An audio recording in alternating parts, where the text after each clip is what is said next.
नमस्कार। स्वागत है आपका इंडिया गेट टीवी पर। मैं हूं अजय सेतिया। मित्रों, आज मैं आपके सामने ऐसा विषय लेकर आया हूं जिसे देख सुनकर आपकी आंखें खुल जाएंगी। भारत के राष्ट्रीय सुरक्षा सलाहकार अजीत डोभाल शनिवार 30 जुलाई को एक ऐसे मंच पर दिखाई दिए जिस पर मजहबी नुमाइंदे मौजूद थे। मौका था अंतर धार्मिक सम्मेलन का। इस अंतर धार्मिक सम्मेलन का आयोजन अखिल भारतीय सूफी सज्जाद नशीन परिषद ने किया था। यह सूफी सज्जाद नशीन परिषद क्या है, इसका भी मैं आगे चलकर के खुलासा करने वाला हूं। इस सम्मेलन में सरतन से जुदा का नारा गैर इस्लामी घोषित किया गया है। कट्टरपंथी इस्लामी संगठन पीएफआई पर प्रतिबंध लगाने की मांग हुई है। वैसे मुसलमान इस नारे का इस्तेमाल हिंदुओं के खिलाफ हिंसा के लिए करते हैं। उसको लेकर यह बात ना तो डोभाल ने कही थी और ना ही सम्मेलन में मौजूद किसी अन्य हिंदू ने, जिन्हें हर मुसलमान काफिर कहता है और काफिरों के खिलाफ ही सरतन से जुदा का नारा लगता है। लेकिन किसी हिंदू ने इस मुद्दे को नहीं उठाया। मुसलमानों के लिए हर वह आदमी काफिर है जो उनके खुदा और उनके पैगंबर को नहीं मानता। मूर्ति पूजा करने वाले तो उनकी नजर में खासकर काफिर हैं। जिस कट्टरपंथी संगठन के जरिए मुस्लिम युवाओं को हथियार चलाने का प्रशिक्षण दिया जा रहा है, 2047 तक काफिरों को घुटने पर लाकर के भारत को इस्लामी मुल्क बनाने के मंसूबे हैं, उस पर प्रतिबंध की बात भी न तो डोभाल ने कही न किसी अन्य हिंदू ने जो उस सम्मेलन में मौजूद था। आपको याद होगा कि जब कोरोना के दौरान तबलीगी जमात अपनी मरकज बंद करने को तैयार नहीं थी, तब मौलाना साद से बात करने भी अजीत डोभाल गए थे और मरकज खाली हो गया था।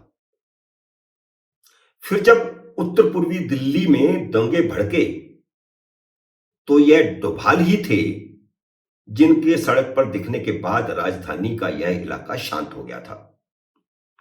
उससे पहले इस इलाके में हिंदुओं को निशाना बनाकर हिंसा हुई थी और पुलिस असहाय दिख रही थी।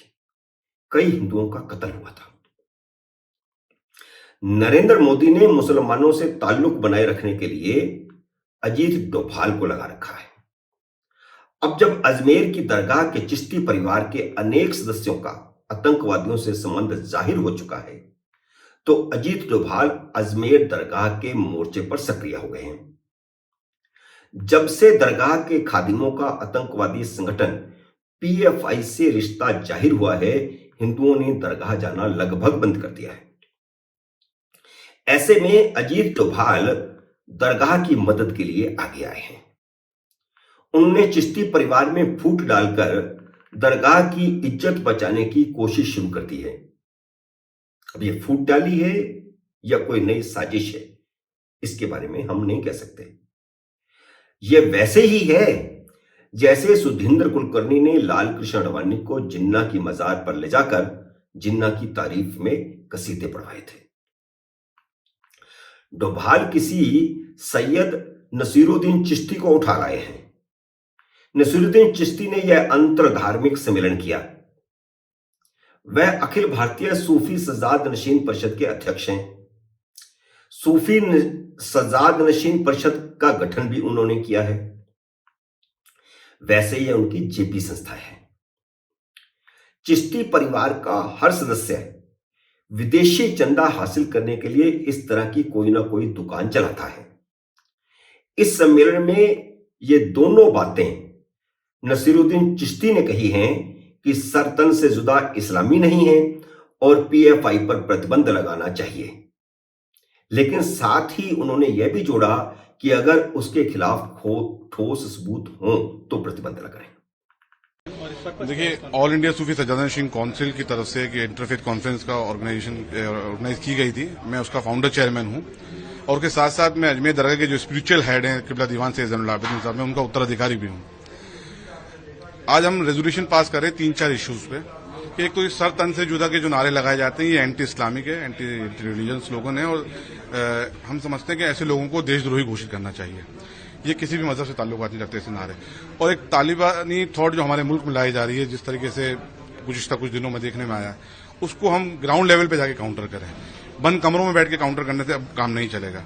और इसके अलावा जो भी रेडिकल ऑर्गेनाइजेशंस हैं जिसकी वजह से हालात बिगड़ रहे हैं इतने और लोग इंतशार की तरफ जा रहे हैं, रेडिकलिज्म की तरफ यूथ जा रहा है, सोशल मीडिया पे तरह तरह की न्यूज वायरल होती हैं, तो हमारा मानना ये चाहे वो पीएफआई हो चाहे कोई भी ऑर्गेनाइजेशन हो, अगर उनके खिलाफ सफिशिएंट एविडेंस है तो गवर्नमेंट ऑफ इंडिया उसको स्ट्रिक्टली बैन करे, उनके खिलाफ लॉ ऑफ लैंड के अकॉर्डिंग उनके खिलाफ कार्रवाई की जाए। लेकिन नसीरुद्दीन तो झूठ बोल रहे हैं। काफिरों को मारने की बात तो कुरान और हदीसों में कर लिखी गई है। जब तक कुरान और हदीसों को पाक साफ नहीं किया जाता तब तक मुसलमान मदरसों में नफरत ही बढ़ता रहेगा। किसी की हिम्मत नहीं है कि कुरान और हदीसों में वे हिस्से हटाने की मांग करें जो गैर इस्लामियों के खिलाफ लिखी गई हैं। वसीम रिजवी इन आयतों को आसमानी किताब से हटाने की मांग को लेकर के सुप्रीम कोर्ट गए थे। मुसलमानों ने उनका बहिष्कार कर दिया, बीवी बच्चों ने भी छोड़ दिया। ऐसे कट्टरपंथी मजहब से सर तन से जुदा का नारा गैर इस्लामी कैसे हो सकता है? वसीम रिजवी इस्लाम छोड़कर हिंदू बन गए, लेकिन उनका सर कलम करने के फतवे की तलवार अभी भी उनके सर पर लटक रही है। आप YouTube पर जाकर देखिए, कितने ही मुसलमान इन आयतों के कारण इस्लाम छोड़ चुके हैं, लेकिन इस्लाम इस पर पुनर्विचार करने को तैयार नहीं है कि उनकी पवित्र किताबों में जो गैर इस्लामियों के खिलाफ बातें कही गई हैं उन्हें हटाएं। जैसे पाकिस्तान में अच्छा तालिबानी और बुरा तालिबानी का जुमला चलता है, इसी तरह इस सम्मेलन में अजीत डोभाल ने भी कहा कि कुछ ऐसे तत्व हैं जो माहौल खराब करके भारत की तरक्की में बाधा बन रहे हैं, सारे नहीं। यानी गुड तालिबान, बैड तालिबान। वैसे डोभाल चाहते तो इस मौके का इस्तेमाल यह बताने के लिए भी कर सकते थे कि कन्हैया लाल का गला काटने वाले कौन थे। किशन और उमेश काहले से लेकर प्रवीण नेटारू तक की हत्या करने वाले कौन हैं। फुलवारी शरीफ से भारत को इस्लामी मुल्क बनाने की साजिश रचने वालों से लेकर मुस्लिम पट्टी बनाने तक के मंसूबे बांधने वाले कौन हैं। कासरगोड में मुस्लिम पट्टी बना चुके लोग कौन हैं। नुपुर शर्मा के बयान को गलत तरीके से प्रस्तुत करके इस्लामी मुल्कों तक ले जाने वाला कौन है, पर वे नहीं बोले। ये सब बातें अजीत डोभाल ने नहीं बोली। अब जब मस्जिदों से उठ रहे सर तन से जुदा के नारों और दरगाहों से पीएफआई के समर्थन में उठ रही आवाजों से हिंदू गुस्से से तमतमा रहा है, तो डोभाल किसी नसीरुद्दीन को उठा लाए हैं जो सरतन से जुदा वाले नारे से पल्ला झाड़ रहे हैं और पीएफआई को बैन करने की बात कह रहे हैं। तो यह दरअसल हिंदुओं की उस बेरुखी का असर है जिससे मुसलमानों के लिए भविष्य का संकट खड़ा होता दिख रहा है। मुसलमानों के आर्थिक बहिष्कार की अरसे से बात हो रही है। यह पूरी तरह आज भी मुमकिन नहीं हो पाया है, लेकिन कई जगह पर अब इसका असर दिखने लगा है। राजस्थान के कुछ गांवों में, हरियाणा के कुछ गांवों में पंचायतों ने इस तरह के प्रस्ताव पास किए हैं। हाल ही में यह खबर आई थी कि अजमेर में ख्वाजा मोइनुद्दीन चिश्ती की दरगाह पर सन्नाटा पसरा हुआ है, क्योंकि वहां जाने वाले हिंदुओं की संख्या में भारी कमी आई है। यह तथ्य इस दरगाह के खादिमों की करतूतें सामने आने के बाद सामने आया था। वीडियो सामने आए थे जिनमें दरगाह के बाहर भड़काऊ नारे लगे थे। नुपुर शर्मा की हत्या के लिए उकसाया गया था। पीएफआई से खादिमों का संपर्क सामने आया था। यह बात भी सामने आई थी कि उदयपुर में कन्हैया लाल का गला काटने के बाद मोहम्मद रियाज और गौस मोहम्मद पनाह लेने के लिए अजमेर दरगाह के ही एक खादिम के पास जा रहे थे, लेकिन रास्ते में पकड़ लिए गए।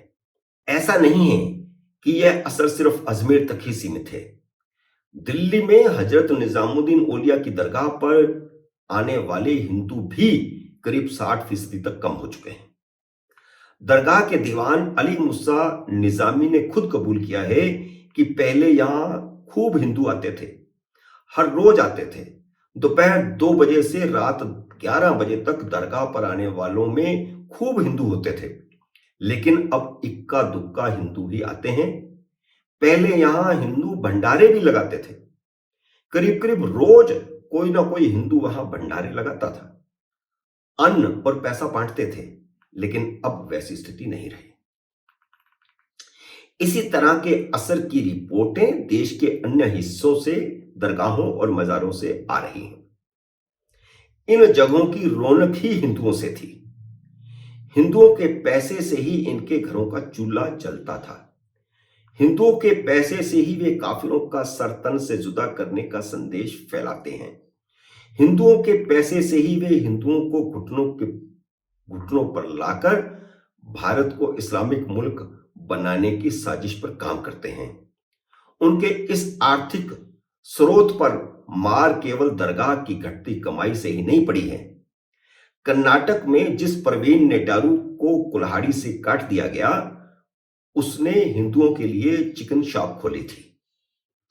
उसका चिकन शॉप काफी लोकप्रिय हुआ था, जिससे मुस्लिम दुकानदारों की बिक्री घट गई थी। ऐसे छोटे प्रयास भी इस्लामी कट्टरपंथ के आर्थिक स्रोत पर वार कर रहे हैं। हालांकि ऐसा नहीं है कि पूर्ण रूप से हिंदुओं ने इनका आर्थिक बहिष्कार कर दिया है। वह संभव भी नहीं है, क्योंकि इस देश में हिंदुओं की एक जमात ऐसी भी है जिसे सेकुलर कीड़े ने काट रखा है। हम इस लिबरल जमात के से उम्मीद भी नहीं कर सकते। हम अजीत डोभाल से ही उम्मीद लगाकर नहीं बैठ सकते। हम इसी भरोसे नहीं बैठ सकते कि सरकार पीएफआई पर प्रतिबंध लगा देगी। वैसे भी प्रतिबंध यदि इनका इलाज होता तो सिग्मी के बाद पीएफआई नहीं बनती। दुनिया भर के आतंकी संगठन खत्म हो गए होते। प्रतिबंध इनका इलाज है ही नहीं। प्रतिबंध भी लगना चाहिए, लेकिन सिर्फ प्रतिबंध इनका इलाज नहीं है। आप प्रतिबंध लगाएंगे, कल ये किसी और नाम से खड़े हो जाएंगे, फिर से हिंदुओं को काटेंगे। भारत को इस्लामी मुल्क बनाने के अपने मिशन को आगे बढ़ाएंगे। ये मिशन उन्होंने बंद नहीं किया है, आगे भी नहीं करेंगे। इसलिए जरूरी है कि हिंदू किसी अजीत डोभाल के बहकावे में ना आए। दरगाहों से हिंदुओं की बेरुखी कायम रहनी चाहिए। जरूरी है कि प्रवीण नेटारू की दुकान जैसे प्रयास हर गली मोहल्ले में हों। छुटपुट प्रयासों ने उन्हें आज पीएफआई की कुर्बानी देने को मजबूर किया है। आज वे बोले हैं तो सिर्फ इसलिए बोले हैं क्योंकि उनके आर्थिक स्रोत बंद होते दिखाई देने लगे हैं। यह दबाव बना रहेगा तो यह कट्टरपंथ के हर उस अध्याय की कुर्बानी देने को मजबूर हो जाएंगे जिसका प्रसार ये आसमानी किताब की रोशनी में करते हैं। मित्रों, उम्मीद है मेरा यह वीडियो आपको पसंद आया होगा। इसे लाइक करिए, शेयर कीजिए, और अगर आपने मेरे YouTube चैनल को सब्सक्राइब नहीं किया तो इसे सब्सक्राइब कीजिए और घंटी का बटन भी दबाइए, ताकि जैसे ही मेरा नया वीडियो आए आपको सूचना आए। मेरे नए वीडियो का करिए इंतजार। तब तक नमस्कार।